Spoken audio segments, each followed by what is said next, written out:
Ouvintes do Mari pelo Mundo, a gente está aqui mais uma vez hoje para conversar sobre turismo com uma convidada que já esteve com a gente, que é a Andrea Lima, que mora em Madrid. A Andrea trabalha com turismo em Madrid. Quem não escutou um pouquinho da história dela no episódio de Comemorar na Espanha, volta no feed e escuta, porque ela conta umas histórias muito legais. E a Andrea tem um certificado de excelência do TripAdvisor, então acho que as dicas dela valem mais do que ouro aqui. Andrea, obrigada de novo por ter aceito o convite, estar participando com a gente hoje para falar sobre turismo em Madrid. Obrigada Andrea, muito obrigada.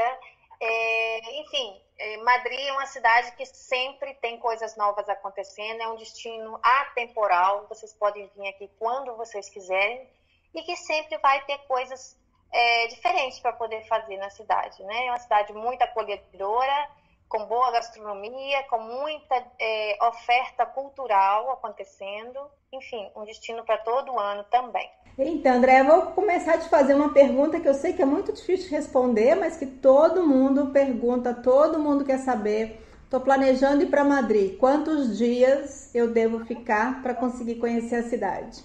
Olha só, isso é muito relativo, porque, por exemplo, assim, eu sempre recomendo pelo menos 5 dias, porque Madrid, dentro da cidade de Madrid, 3 dias você tem de bastante coisas para você fazer dentro da cidade, né? Assim, a todos os 5 dias, incluso. Mas, assim, já que a gente tem que otimizar o tempo e mostrar o máximo que a gente tem na cidade dentro do menor tempo possível, eu sempre recomendo 5 dias.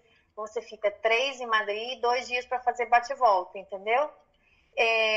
Por quê? Porque você estando em Madrid, é imperdível você ir a Toledo. Você tem que visitar Toledo. E logo a gente também tem Ávila e Segóvia, que é outro bate-volta também, se a pessoa quiser, que vale a pena muito fazer também. Então, no mínimo 5 dias Madrid. E se a pessoa vai estar somente na Espanha, ela visita outras cidades também, por exemplo, né? Eu recomendaria pelo menos assim uns 10 dias para dividir entre Madrid como sede e outra cidade, que fica 5 aqui e 5 lá na outra, ou enfim, mais ou menos isso. E quais são os principais lugares para a gente conhecer em Madrid? E a gente tem um passeio que é o Walking Tour, que a gente mostra os principais pontos do centro da cidade. E dentro desse passeio, que ele tem duração mais ou menos de 4 horas, você visita o essencial, ou seja, a Praça Maior, a Porta do Sol, e faz essa visita que a gente guia, conta toda a parte histórica para você. Com esse conteúdo histórico, você já conhece muito de Madrid. E eu acho que é imperdível você fazer esse passeio para contextualizar a cidade. Depois é imperdível também vocês visitarem o Palácio Real, reservar um dia para poder visitar dentro desse tempo, para visitar o Palácio Real, reservar para visitar o Palácio Real, e ainda os museus. Em Madrid tem uma oferta de museu muito grande, mas assim, os 3 principais museus da cidade é o Reina Sofia, o Prado, o Reina Sofia e o Thyssen, exatamente nessa ordem que eu comentei. E o MAN também, que é um museu muito bacana para ser visitado com criança. O MAN é um museu arqueológico, eu sempre incluo ele nas atividades com criança, porque é uma aula de história online, em loco, ou seja, dentro do próprio museu. E é um museu muito interativo, que as crianças gostam muito. Minha filha adora o MAN. Eu entendo que tem gente que fala assim, não vou dedicar minha visita a 4 museus na cidade. Claro, ela vai escolher um. Eu recomendo sempre, principalmente o Prado, que é um dos museus mais importantes do mundo. Mesmo que você não goste de museu, gente, eu recomendo vocês fazerem uma visita guiada, com um guia, porque vocês vão ter outra visão de museu. Vocês vão começar a gostar do museu depois dessa visita, porque é muito bacana. Você entrar no museu sem uma orientação, você não entende por que aquela obra é aquela obra, né? Mas a partir do momento que você começa a entender por que o pintor teve que pintar daquele jeito e tal, e até algumas curiosidades ou algumas histórias muito peculiares de algumas imagens, torna a sua visita muito mais interessante. Acaba, o pessoal sai de lá e fala, adorei a visita, não gostava de museu, saí daqui gostando. Então é uma visita que eu sempre recomendo, uma visita guiada no museu. Essas visitas guiadas de museu, elas são oferecidas pelo próprio museu ou você faz esse trabalho também? Então, a gente tem esse serviço, nossos guias fazem, a gente tem o guia especializado em história da arte, que ele vai te contar fazer uma apresentação de no mínimo de máximo 2 horas, na verdade, dentro das principais obras do museu, porque o Museu do Prado é gigantesco, gente. Por mais que vocês venham e queiram fazer uma visita, se você não for objetivo, você perde muito tempo, dá pernada lá dentro e sai sem conhecer quase nada. Então é importante, por isso que eu falo, a visita,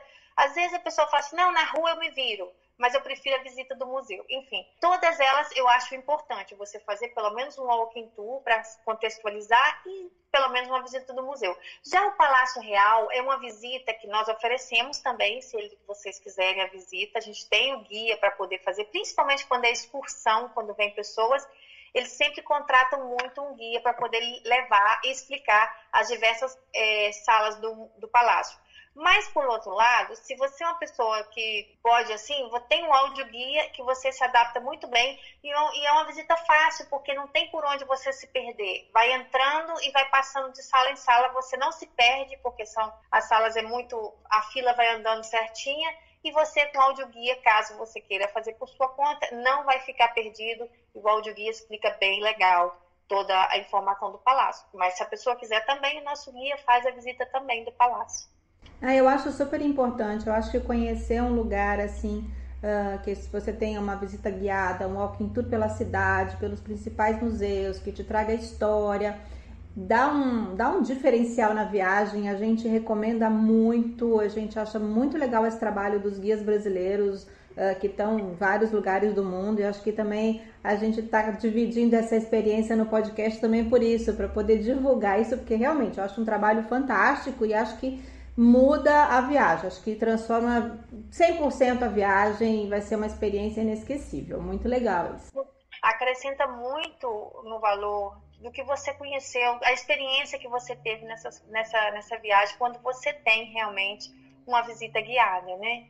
Eu sempre que eu vou também em outros locais, a gente tem contato aí com outros guias também, a gente sempre está em contato para poder conhecer melhor o destino deles e acaba que a gente troca essas informações. A gente sempre visita também sempre que eu viajo, eu procuro um guia para poder oferecer o serviço, porque a gente otimiza o tempo, aproveita mais a cidade, até mesmo nos detalhes, porque assim, uma coisa muito simples, comer bem na viagem não é uma coisa fácil, gente. Se você está num país que não é o seu e você entrar sozinho, sem recomendação nenhuma num restaurante, sem saber se aquilo presta ou não, é muito difícil. Hoje, com o TripAdvisor, essas coisas facilitaram bastante. Você está na rua, você busca uma recomendação. Mas nada melhor do que você falar ainda com uma pessoa que é conterrâneo tuyo, ou seja, seu paisano, que a gente chama aqui, né, do nosso mesmo país, que vai falar, olha, brasileiro adora aquele restaurante. Por quê? Por exemplo, tem um restaurante aqui, o brasileiro gosta muito disso, eu quero ir num ambiente hoje com música ao vivo. Isso quase não tem aqui. Isso na Europa não tem restaurante que tem alguém tocando e tal. Isso não existe aqui quase. Agora abriu realmente um restaurante aqui e que eles trouxeram essa ideia do Brasil. Tem um restaurante e do lado tem um clube de jazz. Então você também tem esse mix, que é o restaurante, um piano bar, um jazz tocando. E é outro ambiente, uma coisa nova, que para o espanhol é novo também, você tá entendendo? Então, o brasileiro às vezes chega aqui e quer ainda ter essa coisinha do Brasil, que pode desfrutar de uma gastronomia espanhola e também com esse toquezinho brasileiro, que a gente também conhece e que recomenda, mas não é um local turistão, você tá entendendo? Se ele buscar isso nas guias, ele não vai encontrar. Mas se ele falar com o guia local que ele quer isso, a gente vai conseguir recomendar isso para ele. Com certeza. Uma coisa que você falou que eu acho que é super importante: otimiza o tempo mesmo. Faz escolhas mais certas, você não perde tempo procurando, então acho que é muito, muito importante. Aqui a gente pode dar algumas dicas, mas acho que nada como ter uma pessoa no local para estar recebendo a gente, para estar mostrando a cidade. Você falou no início sobre os bate-voltas, você já falou um pouquinho. Você falou da cidade de Toledo. E quais são os outros bate-voltas que são imperdíveis quando a gente está em Madrid? Então, de Madrid há vários, mas eu sempre recomendo esses porque, assim, são cidadezinhas que têm um conteúdo histórico muito profundo e que tem muito a ver também com Madrid. Mas também, por exemplo, assim, desde Madrid, você pode ir na Serra de Madrid mesmo, que também considera-se um bate-volta, e visitar o Palácio do Escorial. Tem gente que já vem com essa mentalidade: eu quero visitar Madrid e o Escorial e o Vale dos Caídos, por exemplo. Hoje em dia o Vale dos Caídos está um pouco, não que as pessoas não visitam, mas ainda tem um pouco de polêmica com o Vale dos Caídos. Mas muita gente que faz o Escorial acaba fazendo o Vale dos Caídos também. E logo pode também mesclar Segóvia com o Escorial também. Pode, em vez de fazer Segóvia e Ávila, fazer o Escorial e Segóvia, porque às vezes o Escorial, de repente, rapidinho você está em Segóvia, coisa de 25 minutos do Escorial a Segóvia. Então dá para poder combinar a Segóvia com o Escorial. Isso vai depender também do cliente, o que ele quer. E à medida que a gente vai conversando com eles, vão contando pra gente. Mas eu acho, em primeiro lugar, reservar uns 3 dias para poder conhecer bem a cidade de Madrid, desfrutar. Um dia para poder ir a Toledo, e nesse 4º dia tem cidades ao redor. Tem Aranjuez, que tem uns jardins maravilhosos. Nós temos Ávila e Segóvia, que dá para combinar os dois no mesmo dia. Caso a pessoa queira fazer com mais calma, então faz um dia Ávila, um dia Segóvia. Também pode ser feito assim, porque muita gente que faz os dois fala, André, amei as 2 cidades, mas poderia ter feito um em cada dia. Então isso vai depender, isso que eu estou te falando. Se a pessoa tem mais tempo, ela pode ficar até 10 dias aqui, que 10 dias nós encontramos programação para ela, você está entendendo? Mas o mínimo que eu falo, no mínimo 5 dias, para a gente poder apresentar direitinho a cidade. Então tem isso, nós temos, que eu já comentei, Aranjuez, já comentei Ávila e Segóvia, que pode ser combinado no mesmo dia. Também pode ser uma Escorial, que eu comentei, que é o Monastério do Escorial, que inclusive está considerado entre as 8º maravilhas do mundo. O Escorial pode ser combinado fazendo uma visita no Escorial com Segóvia. Pode ser combinado Escorial com Ávila. Mas não pode ser combinado, não sei aonde o pessoal leu isso, em algum lugar, em algum blog, que eles querem fazer Toledo e Segóvia no mesmo dia. Não que não possa fazer, é que não é recomendável, porque Toledo está no sul de Madrid e Segóvia está no norte. O que vai acontecer? Toledo é um dia de visita, gente. Não existe Toledo vocês fazerem 5 horas. Toledo fazer em 5 horas, você chegou lá, visitou a catedral e voltou, nada mais.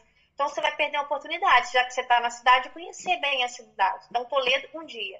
E se a pessoa quer fazer 2 bate-voltas, tem que ser 2 cidades ao mesmo tempo, você tem que combinar Ávila ou Segóvia, ou Escorial e Segóvia. Agora, não dá para mesclar o Toledo aí, porque o Toledo é um dia só para eles, entendeu? E também por isso, se vai fazer Toledo e Segóvia, você passa todo dia na estrada, porque entre que você desce, você chegou a Toledo, aí depois você tem que voltar, aí você cruza Madrid de novo, passa lá por cima e volta. Então você passou o dia inteiro na estrada e você não viu nada, entendeu? Então é uma recomendação que eu digo, não façam Toledo e Segóvia no mesmo dia. Tem muitos locais de turismo que vendem Toledo e Segóvia no mesmo dia, mas eu digo que esse pessoal não vende tour. Ele vende marcar bandeira, para você dizer que você chegou em Toledo e dizer que você chegou em Segóvia. Vou conhecer a cidade, vocês nem desceram do ônibus. É aquele ônibus que passa circulando só, entendeu? Então é isso, minha dica é essa. Agora eu vou te fazer uma pergunta talvez um pouco mais difícil. Barcelona ou Madrid? Se a pessoa tiver que escolher, você mora em Madrid, eu já sei que você é apaixonada pela cidade, mas muita gente, eu acho que assim, muita gente compara ou pensa, são 2 cidades grandes, o que eu conheço, o que tem de diferente? E dá para fazer as 2 numa mesma viagem? Essa é uma outra pergunta. Então, tanto Barcelona como Madrid são destinos assim, todos os 2 têm muita coisa para vocês fazerem, né? Dá para fazer os 2 numa mesma viagem? Dá, até porque tem o trem alta velocidade. Você, em 2 horas, você está lá em Barcelona, 2 horas e meia. Mas eu sempre recomendo vocês tirar um dia tanto para Barcelona como para Madrid, porque os 2 têm muita coisa para mostrar. E um complementa a história do outro, enfim. Então, se dá para fazer os 2 numa viagem só, aí vai depender. Eu acredito que se você tirar 10 dias, você pode visitar Barcelona e Madrid e vai ser uma viagem fantástica. Inclusive, dá para até colocar um pouquinho mais de alguma outra cidade aí, entre 10 dias. Mas entre as 2 cidades, eu ficaria com Madrid. Mas eu entendo que as guias de Barcelona também vão dizer a mesma coisa. Barcelona tem muita coisa legal para poder mostrar. Mas eu acho que em termos de oferta cultural, acho que Madrid é mais, entendeu? Lá é o ícone do modernismo, Barcelona. Já aqui tem toda a história da monarquia toda, assim, enfim, é muita coisa dos 2, tanto uma cidade como a outra. É difícil eu falar não posso falar mal de Barcelona jamais, porque é uma cidade que eu adoro também. É uma cidade diferente, um clima diferente de Madrid, né? Clima em todos os aspectos, de clima geográfico mesmo, é uma cidade mais amena, não faz tanto frio. É uma cidade mais cara que Madrid, né? Madrid, Barcelona é a cidade mais cara de Espanha. O turismo vai ser um pouquinho mais caro, mas enfim, vocês têm tanto atrativo aqui como lá. Falando em valores, Madrid é uma capital cara? Pensando, assim, em Europa, é uma cidade cara se você pensar em comparar com Lisboa, talvez, com Roma, com outras capitais. Como é que Madrid se compara no turismo em termos de dinheiro, de quanto eu tenho que gastar? Justo ontem eu estava pesquisando em termos de renda per capita por capitais e tudo, então essa pergunta para mim vai ser fácil. Olha só, Madrid é uma das cidades mais baratas em termos de capital europeia, tá? Perdendo, quer dizer, Lisboa é mais barato que Madrid, isso com certeza. Mas Madrid, comparado com Itália, com Roma, por exemplo, com os países escandinavos, é muito mais barato. Madrid come-se muito bem, muito barato aqui, eu acho. E o hotel também. Ah, outra coisa que eu quero ressaltar, gente. A qualidade dos hotéis em Espanha é difícil você encontrar nos outros países no mesmo o grau de qualidade é difícil. Por exemplo, você vai para a Holanda, não tem nada a ver os hotéis que você paga aqui como um hotel 3 estrelas, 4 estrelas, lá você paga praticamente quase um hostel na Holanda. Eu acho que o preço aqui é mais acessível, muito mais acessível, mais econômico do que os países mais ao norte. Come-se muito bem, é muito parecido quase com o preço de Portugal. Talvez os serviços em Madrid sejam um pouquinho mais caros do que Portugal. Mas em termos de comida, em termos de hospedagem, não tem muita diferença falando de termos turísticos, tá? Não estou falando de custo de vida para morar, não. Mas em termos de turismo, é muito parecido com Lisboa e Madrid. Fala pra gente também, Andrea, sobre os passeios que você oferece, as diferenças dos destaques do que seria uma viagem no verão e uma viagem no inverno, porque são viagens bastante diferentes, né? Quando você vai para a Europa, pela diferença de temperatura e tudo. Quais são os destaques no verão e no inverno? Bem, como eu te digo, Madrid é uma cidade muito quente no verão. Então, no verão a gente se organiza e readapta os tours. Por quê? Até para começar o passeio tem que começar muito cedo. Cedo que eu falo assim, às 9 da manhã é o horário que a gente começa os passeios no verão. Já no inverno, 9 horas, às vezes o sol é muito escuro, às vezes faz muito frio e começar esse horário o brasileiro não gosta. Então a gente acaba começando 10 da manhã, apesar que se a pessoa fala 10 da manhã vai começar o passeio, mas o horário do almoço aqui é às 2 da tarde. Então acaba que a vida aqui começa um pouquinho mais tarde. Então já começamos por aí. Os passeios no verão a gente tem que começar mais cedo, porque o sol é insuportável, aqui faz um calorão mesmo, gente. 40 graus, e é difícil, é sofrido, porque um calor seco para poder fazer passeio é difícil. E até porque o centro de Madrid, hoje em dia, está fechado para carros. Então, esses passeios que a gente tem que fazer, ele tem que ser caminhando. A gente até tem passeios de carros também, mas o passeio de carro você não vai ver esses principais pontos que eu estou falando para você, que é a Praça Maior, o mercado.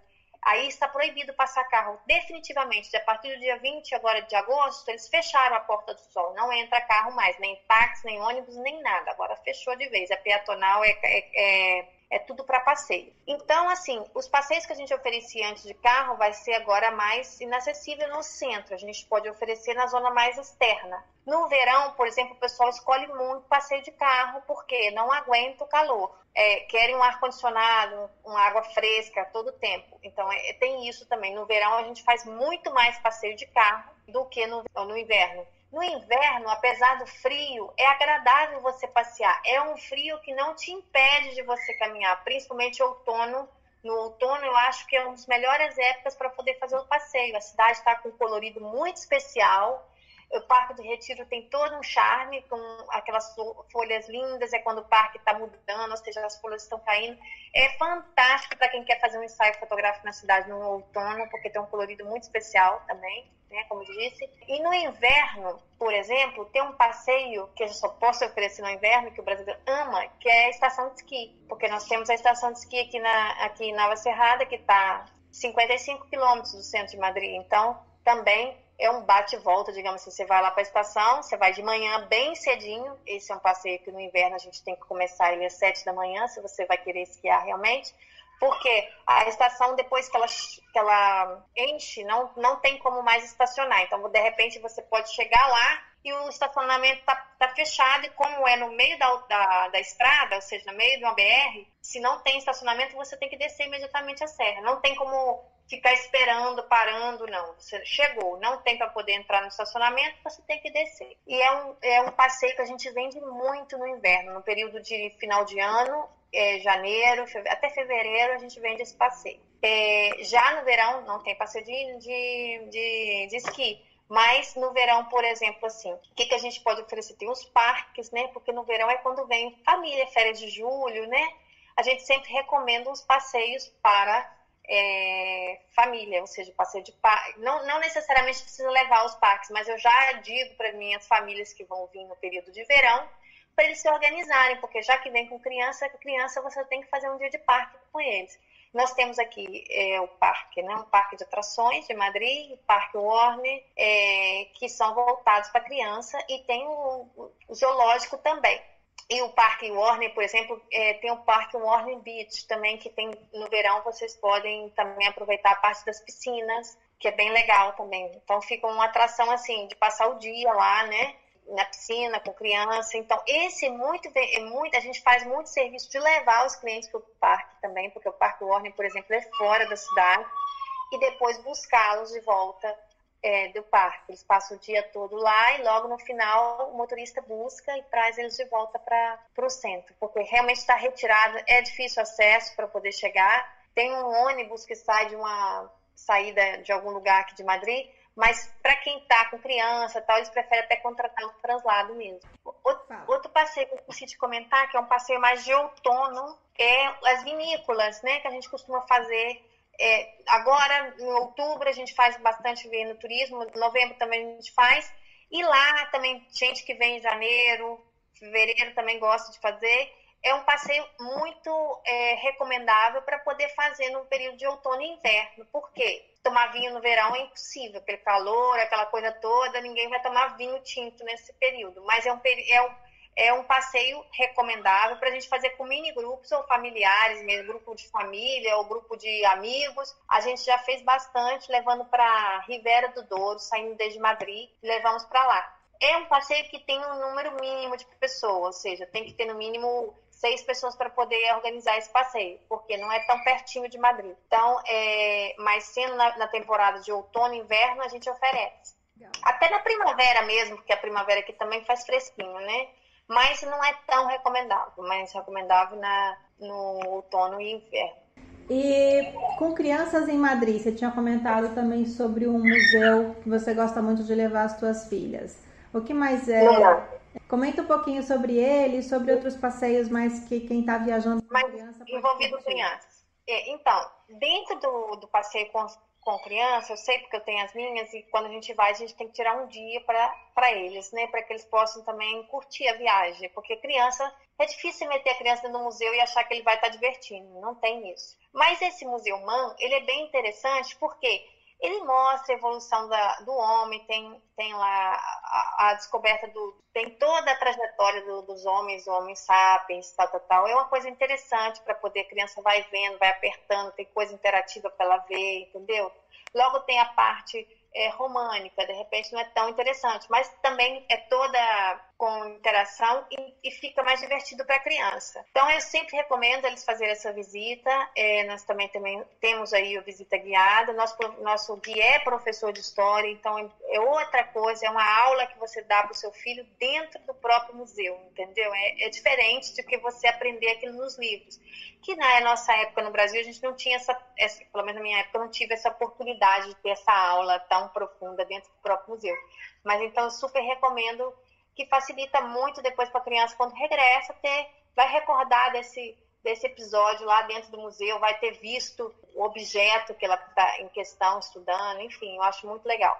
Essa é uma coisa que eu recomendo. Aqui também nós temos o Museu de Cera, apesar de pouco comentado, é um museu de cera, não é tão como o de Londres e o de Nova York, não é tão evoluído como Madame Tussauds, mas o pessoal costuma visitar. A criança às vezes gosta, porque lá tem fotos do Cristiano Ronaldo, de quem gosta de futebol. Outro local que o pessoal gosta, principalmente com criança, é o estádio de Santiago Bernabéu, que é uma visita também para os brasileiros que gostam de futebol, né? Tem que tirar um momento para poder visitar o estádio. E também, se vocês estiverem por aqui no momento que tiver jogo, eu sempre recomendo fazer uma visita num dia e assistir um jogo. É muito bacana assistir o jogo no estádio. É tranquilo, não tem problema de briga nem nada. Enfim, o brasileiro sempre tem que tirar um dia para fazer a visita. Eu já recebi, inclusive, gente que veio só para assistir um jogo e foi embora no dia. É incrível o brasileiro, com questão de futebol, né? Mas acho que essa é uma dica bem legal. E aí eu ia te perguntar, se a pessoa estiver planejando uma viagem e quiser assistir um jogo, é recomendável comprar o ingresso com antecedência ou consegue quando tiver Então, para ir? aí a questão do ingresso, gente, a questão do ingresso é todo um problema. Enfim, determinados jogos você quase não consegue comprar o ingresso no site. Você tem que comprar de um sócio ou ir lá tentar comprar na porta do estádio. Por quê? Porque dependendo do jogo, quando ele é um jogo muito um clássico, Real Madrid-Barça, por exemplo, nem chega, quando chega a abrir, as pessoas não conseguem comprar, porque os próprios sócios compram as entradas. Primeiro, quando abre para vender, os sócios têm direito para comprar primeiro, e depois para o público normal. Como o Real Madrid tem uma quantidade de sócios absurda, o público em geral quase não consegue comprar essas entradas. Então a gente recomenda, dependendo, se a pessoa fala, André, eu não consegui, porque às vezes é com criança, pai com criança, não consegue comprar na mesma zona, na mesma categoria. Ai, André, eu consegui uma entrada aqui e a outra entrada do meu filho está lá do outro lado, me ajuda aí. A gente encontra uma pessoa aqui ou outra que coloca eles em contato e eles se resolvem lá com as entradas, entendeu? Assim, nesse sentido. Por quê? Porque na página mesmo não consegue. Tem que ser na porta do estádio para você conseguir negociar com os próprios sócios ou diretamente na taquinha do estádio mesmo, que você chega lá e tenta comprar. É difícil demais comprar por internet. Mas, por exemplo, se vai ter um jogo, principalmente o jogo da Champions, e libera para comprar, quanto antes de antecedente, você com mais tempo possível de antecedência, você deve comprar esse ingresso. Uhum. Quanto antes você comprar, mais barato ele vai ser. Mais próximo do jogo, ele vai subindo de preço. Mas, por exemplo, fora de temporada, fora de jogo de Champions e tal, que é um jogo muito mais caro, você consegue. Se é para você assistir um jogo amistoso lá, às vezes eu já assisti vários lá, você pode pagar aí entre 45 euros a 90, uma boa entrada, que não é um jogo de final de campeonato, nem nada, de liga, nem nada, quando o Real Madrid já está jogando só para cumprir já tabela mesmo, igual o papai vem, a gente vai no joguinho desse e a gente paga em torno de 65 a 90 euros a entrada. Andréa, fala pra gente um pouquinho também agora sobre gastronomia. O que você recomenda que a gente que o brasileiro, que o turista deve procurar? Restaurantes. Como é a gastronomia em Madrid? Enfim, Espanha, eu vou falar de uma maneira geral. Espanha tem uma excelente gastronomia, mundialmente assim recomendável. Cada vez mais a qualidade da gastronomia aqui vai se elevando, porque tem muito restaurante estrela Michelin hoje em dia. E qualquer botequinho hoje em dia já melhorou a sua qualidade mínima para poder servir o cliente. Então, assim, tem muita oferta de mercado também. O brasileiro adora esse negócio de mercado. Então, aqui eu recomendo dar uma passeada pelo mercado de São Miguel, que é no único local vocês têm uma diversidade imensa de pratos para provar. Logo tem o San Antônio também. Nós oferecemos, se vocês querem conhecer de uma maneira mais... nós temos um tour de tapas, que é um tour que nós visitamos vários bares e degustamos a tapa típica daquele bar. O que é o tour de tapas? O tour de tapas é mais ou menos ir para o boteco. Mas ir para o boteco, não um boteco único. O espanhol, ele chega no bar, ele vai provar a especialidade desse bar, e daí ele comeu, por exemplo, nesse bar, a especialidade é a tortilha. Ele chega nesse, toma uma canha e pede um pincho de tortilha, um pedacinho de tortilha. Aí, vamos pro próximo, vamos comer croqueta. Aí vai pro próximo, vamos no outro bar, que a especialidade do bar é croqueta. Aí vamos no outro bar, que a especialidade do bar é pimenta de padrão. Então, de acordo com a especialidade, ele vai passando de lugar a lugar, entendeu? E isso consiste em visitar 4 a 5 bares. No nosso tour, nós visitamos 4 bares, degustamos 4 bebidas típicas. Típicas não, normalmente a gente oferece ou vinho ou cerveja, a pessoa pode optar, porque todos eles servem vinho ou cerveja. E depois dele degustar a cerveja, pode ser refrigerante também, caso a pessoa não beba bebida alcoólica, mas sempre está incluído no tour uma bebida e uma comidinha, um aperitivo. E esse aperitivo é o que chamamos a tapa. A tapa veio quando o rei bebia muito e ficava bêbado. Então o médico do rei disse a ele, você tem que beber, mas você tem que comer alguma coisa para tapar o estômago. Daí vem esse nome tapa.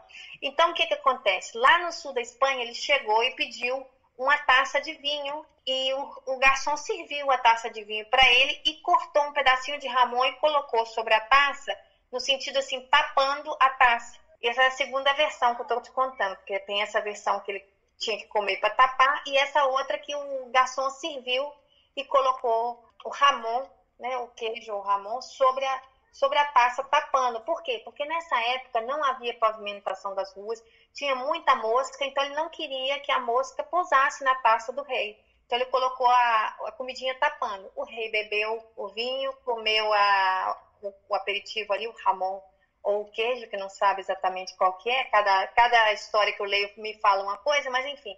Comeu o aperitivo e falou, dá-me outro, mas com tapa. Ou seja, me dá a bebida, mas também me dá a tapa, a comidinha. Então, durante muito tempo, ficou determinado que cada vez que servisse uma bebida alcoólica, deveria servir alguma coisa para acompanhar. Porque nessa época, quando ficou determinada a tapa, as pessoas trabalhavam muito, tinha dinheiro para beber, mas não tinha dinheiro para comer. Então, se bebesse muito, causava muita desordem pública, né? Era mais difícil controlar bêbados. Então, o rei instituiu que sempre que servisse uma bebida alcoólica deveria vir uma tapa, alguma coisa para tapar o estômago. E daí vem o nome de tapa.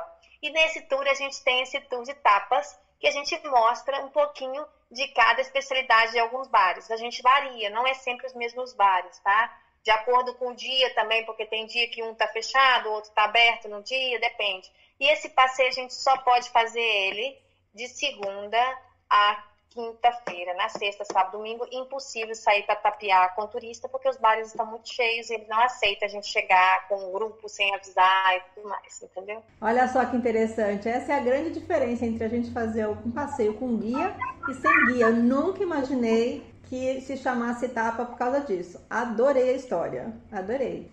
Obrigada, eu adoro também essa história. Sempre que a gente conta, a pessoa não tem ideia do que é a tapa, né? A tapa é a tapa mesmo, a tapa do estômago, para tapar, para não te fazer dor no estômago. Você pode beber, mas tem que comer uma coisa para tapar. Achei fantástica, amei a história, adorei. E André, dá uma dica agora para o ouvinte sobre hospedagem. Quais são os lugares, as regiões, por regiões em Madrid, o que você recomenda para a pessoa ficar? Olha só, hoje em dia, falar de hospedagem, eu vou falar mais da região realmente, porque hoje em dia tem gente que hospeda Airbnb, hotel, enfim. No centro nós temos uma infinidade de hotéis, todos, como eu já disse para vocês, uma qualidade muito boa. Um hotel 3 estrelas, que vocês podem ficar no centro da cidade, vai te oferecer quase a mesma coisa no hotel 4 estrelas. É pouca coisa de diferença, às vezes você nem se nota que você está no hotel 3 estrelas ou 4, você não sabe qual que é a diferença deles exatamente. Mas enfim, eu sempre recomendo para o público ficar no centro da cidade.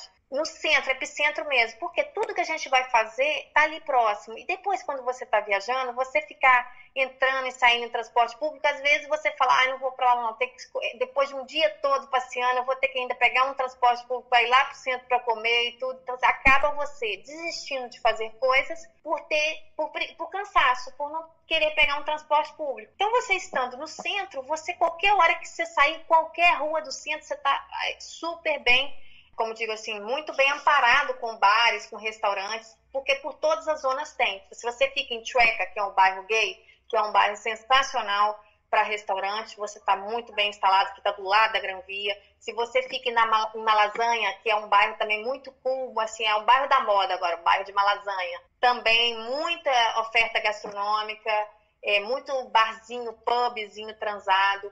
Logo no bairro das Letras, outro local bem legal também que vocês têm, ele está caminhando para o Museu do Prado ou para o Palácio Real, você vai tudo muito caminhando, muito próximo de tudo. Se você fica na Praça Espanha, também você está próximo de tudo. Logo no bairro de Salamanca, que é um pouquinho é centro, mas não é epicentro total. No bairro de Salamanca, você também está muito bem localizado, porque é um dos bairros mais chiques de Madrid, é a zona de compras mais, digamos assim, fina, e você vai estar num bairro muito elegante, com excelente oferta gastronômica também. E também pode caminhar até o centro. Não é longe, mas eu te digo que não é tão epicentro quanto você está nessa zona que eu te falei. Porta do Sol, Bairro das Letras, Sueca, Malasanha, tudo isso está muito próximo. Você faz tudo caminhando. Logo também, tem outra zona, Embaixadores, que é um pouquinho depois de Lava-Pés, assim, que é um pouquinho mais fora do centro, que às vezes vocês podem encontrar aí um preço mais econômico na hospedagem, mas que também só você subir e cair toda Embaixadores, vocês já estão praticamente em sol. Você vai subir, vai ser uma caminhadinha, mas não é uma coisa longe, entendeu? E é uma zona também boa, Porta de Toledo, por aí também. Andréia, quais são as festas típicas que vale a pena a gente sair daqui para poder aproveitar a festa e não pegá-la por acaso? A ver, em Madrid nós temos festa típica, vamos falar festas de final de ano, né? Que tem, eu não sei se brasileiros eu recebo muita gente que passa o Natal, o Ano Novo aqui. Não é uma festa barata, é bem diferente, porque nós vamos estar na região fria, né? Agora, tem também as festas, como você diz assim, por exemplo, em Valência nós temos a Tomatina, que é aquela festa do tomate, que é uma festa muito especial de ver. Agora, passou, acho que foi em finalzinho de agosto agora. Outro dia até coloquei um post da Tomatina. Em Pamplona tem a dos touros, né? Que vai saindo para os touros. Madrid, a festa típica que nós temos aqui são as verbenas, porque aqui as festas de São Isidro, que é o santo padroeiro da cidade. Mas é uma festa de sexta, sábado e domingo, de um final de semana, quando tem a festa de São Isidro. É uma festa muito madrilenha, não é uma festa que vem gente de fora para isso. Talvez eu diria vocês em temporadas de esporte, por exemplo, às vezes eu recebo grupos que vêm para o Open Madrid, o Open de tênis, que acontece no mês de maio. Recebo grupos que especialmente vêm para o Open de tênis. Outros vêm para a Liga Champion, final da Champion, eventos esportivos. E também para feiras e congressos, tem umas feiras que acontecem aqui, a Arco Madrid, que é uma feira muito famosa, que vem gente do mundo todo, que é a Feira de Arte Contemporânea, que acontece aqui, que é no início de janeiro, me parece, a Arco. Então é um evento que vem gente do mundo todo para aqui, mas não é uma festa em si, digamos que é uma feira que move o mundo todo, que é a Feira de Arte Contemporânea, que é muito famosa. Que eu poderia dizer, tem festa por outras zonas de Madrid, zonas de Espanha, por exemplo, a Feira de Abril em Sevilha, o pessoal costuma ir para Sevilha na Feira de Abril, que foi um evento que teve e perpetuou a Feira de Abril. Enfim, o que eu poderia falar para você seria essas. O Corpus Christi de Toledo também é muito bonito de se ver para quem é religioso, gosta de fazer turismo religioso. O período do Corpus Christi é onde tem os tapetes todos de Toledo, é muito legal. Também em Sevilha, a Semana Santa em Sevilha é uma das festas de Semana Santa super importantes, as procissões lá são famosíssimas. Enfim, são determinados festas de santo, digamos assim, porque a Espanha é extremamente católica, né? A gente vai fazer um resuminho, colocar no post para quem está escutando, poder voltar, acompanhar, escolher a data, porque eu acho que vale a pena. Eu já passei um ano novo em Madrid, na Porta do Sol, achei bem legal para turista, todo mundo vai por conta própria, para a praça, leva sua champanhe. Sua uva e seu champanhe. Achei bacana porque tem cidades que você tem que agendar um restaurante, porque não tem nada especial, assim, na rua que tem acontecendo. Mas depois que acaba o negócio da Porta do Sol, aí começam os pubs, as festas, essas festas que tem de discoteca. Aí essas festas são muito caras. Normalmente, assim, se é discoteca, eu não diria, mas porque quando eu trabalho fazendo reserva, a gente está preocupado em atender a família toda. E uma família toda não vai para discoteca, é mais um restaurante, né, que eles vão e tudo. Que também tem vários restaurantes que oferecem um menu de festa, que aí tem tipo um carnavalzinho depois das uvas. E é bem caro, na verdade, essa época. Então acaba que o brasileiro acaba não pagando, que é coisa assim de 300 e poucos euros no mínimo por pessoa, entendeu? Essas festas de restaurante. E a Porta do Sol é uma festa popular, né?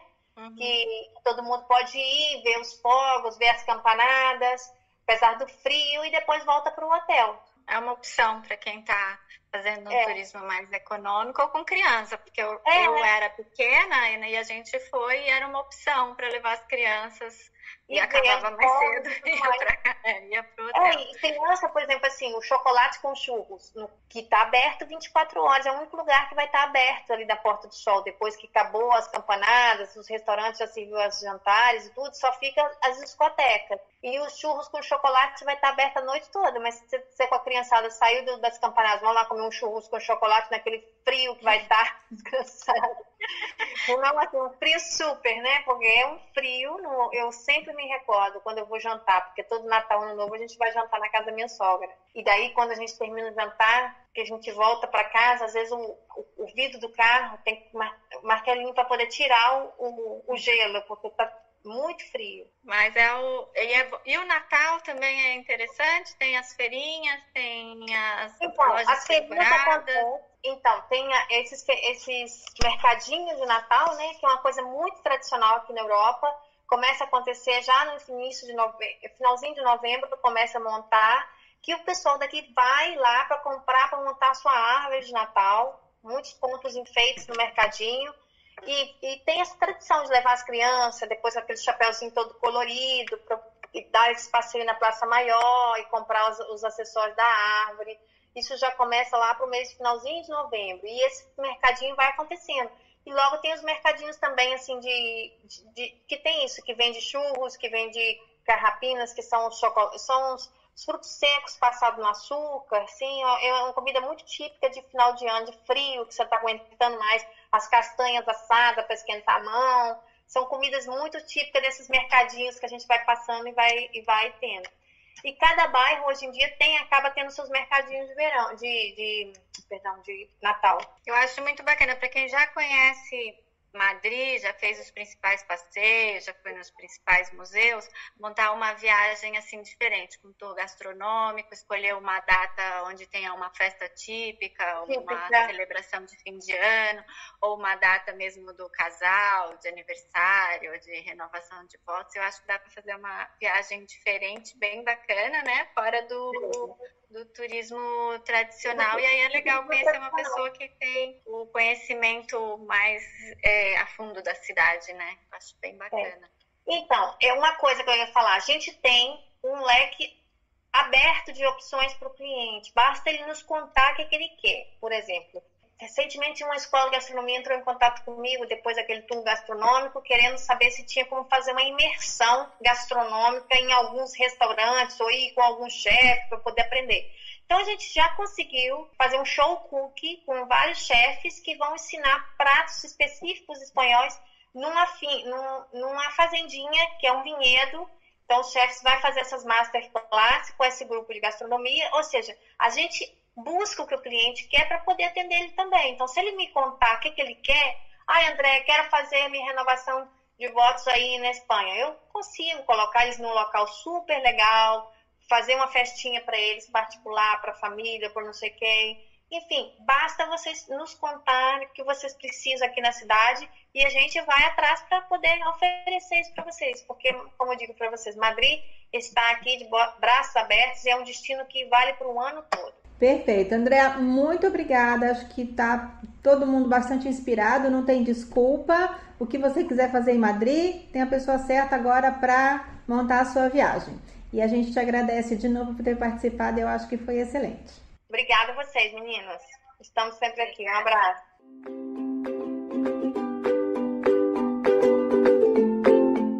E eu espero que vocês tenham gostado de mais esse episódio. Nós agradecemos a realização do podcast aos nossos apoiadores. A Open Book Assessoria Contábil e Financeira, que está no Instagram como @opbobr e pode ajudar você no seu negócio. Basta mencionar o código MPMTRIPS que você terá um atendimento e um desconto especial. Também a Easter Vinhos, venda direta online de rótulos de vinhos das principais vinícolas do mundo. Acesse o site www.eastervinhos.com.br e com o código #MPMTRIP5 você tem 5% de desconto nas suas compras. Agradecemos também a MPM Trips e o Longe Perto, que que podem montar o seu roteiro e a sua viagem completa. E para conferir todas as nossas dicas de viagem, assine o feed no seu agregador preferido ou no Spotify e nos siga nas redes sociais. No Instagram, @maripelomundo.blog e no Twitter, Pinterest e Facebook, Mari Pelo Mundo. Acesse o site maripelomundo.com.br que todos os dias tem post novo com dicas e novidades. Muito obrigada e até a próxima!